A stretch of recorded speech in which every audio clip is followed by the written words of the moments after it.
प्रिय विद्यार्थियों, आज हम एमए उत्तरार्ध के paper 9th a research methodology की चर्चा करेंगे। आज का हमारा अध्ययन का विषय रहेगा अनुसंधान में समस्या संविन्यास, प्रॉब्लम फॉर्मुलेशन। प्यारे बच्चों, अनुसंधान का प्रारंभ व्यावहारिक समस्याओं से होता है और उसका उद्देश्य उस ज्ञान को उत्पन्न करना है जिसका उपयोग योजना में अथवा सामाजिक कार्यक्रम चलाने में किया जा सके। अनुसंधान में कुछ मान्य प्राथमिकताएं हैं कि इसमें सर्वप्रथम क्या क्या करना है, उसके पश्चात क्या करना है और उसी क्रम में आगे चलकर किस चरण पर बल देना है। लेकिन सामाजिक अनुसंधान वैज्ञानिक इन मान्य प्राथमिकताओं के संबंध में एकमत नहीं है। इसका कारण यह है कि सामाजिक विज्ञानों में किए जाने वाले अनुसंधानों की प्रकृति एक समान नहीं है। लिलियन रीपल प्रारंभ में एक अनुसंधान में 3 प्रावस्थाएं बताते हैं। पहला, नमत कठिनाई, फेल्ट डिफिकल्टी।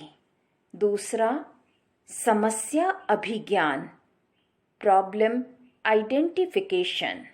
और तीसरा, समस्या संविन्यास, प्रॉब्लम फॉर्मुलेशन। ये तीनों प्रावस्थाएं फेजेस एक साथ घटित होती हैं। अनुसंधानकर्ता पहले अपने को असुविधा की अवस्था में पाता है कि उसे किस परिस्थिति के बारे में क्या करना है। दूसरी प्रावस्था समस्या का अभिज्ञान करना होता है कि यही वह समस्या, वस्तु या व्यक्ति है जिसके बारे में उसे अनुसंधान करना है।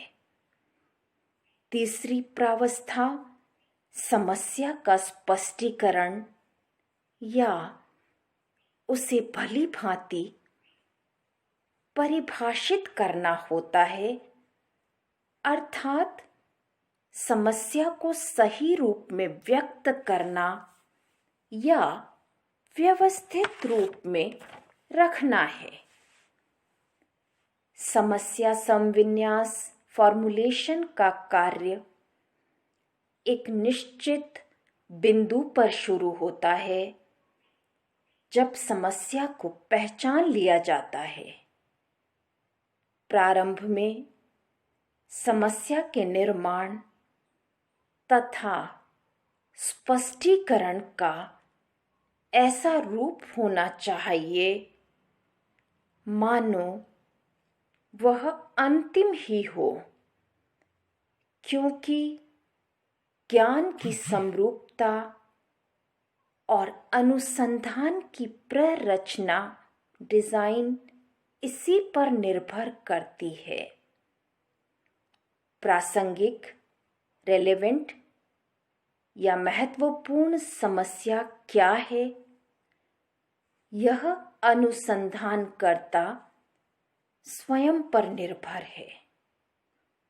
अपने स्वयं के जीवन मूल्य, मित्रों से संपर्क, सामग्री की उपलब्धि, सरकारी और गैर सरकारी संस्थाओं द्वारा संभावित सहायता आदि का चयनित समस्याओं पर प्रभाव पड़ता है।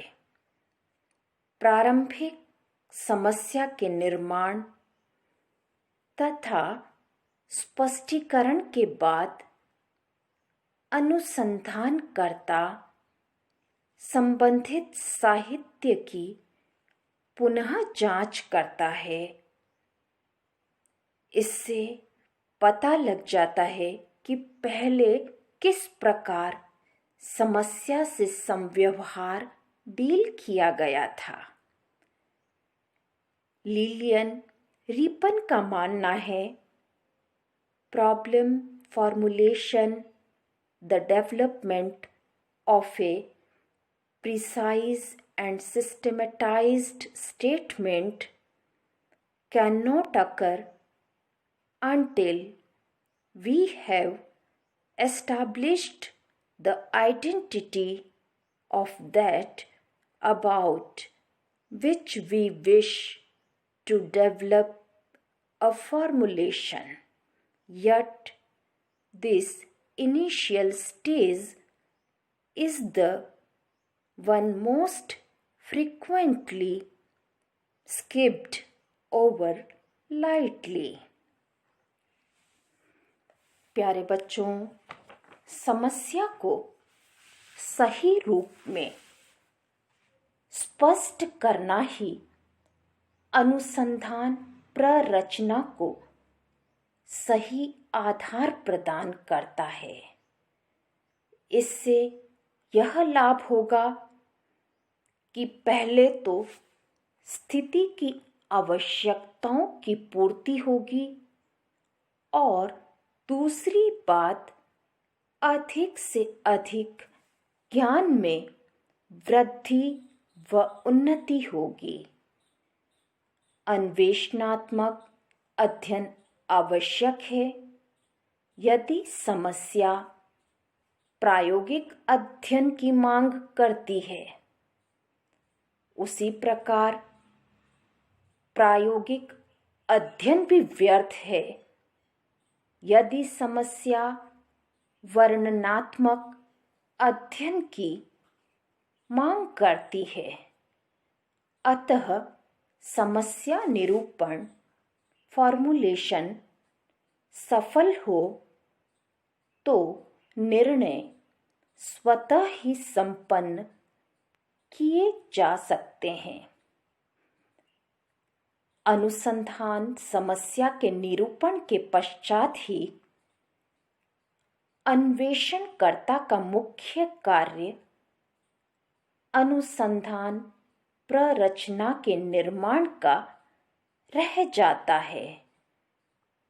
इसलिए प्यारे बच्चों, हम यही कह सकते हैं कि किसी भी अनुसंधान को प्रारंभ करने के लिए सबसे पहले समस्या को समझना, उसको जानना, उसका निरूपण करना और बाद में उस पर व्यवस्थित कार्य करना ही एक सफल अनुसंधान की ओर ले जा सकता है।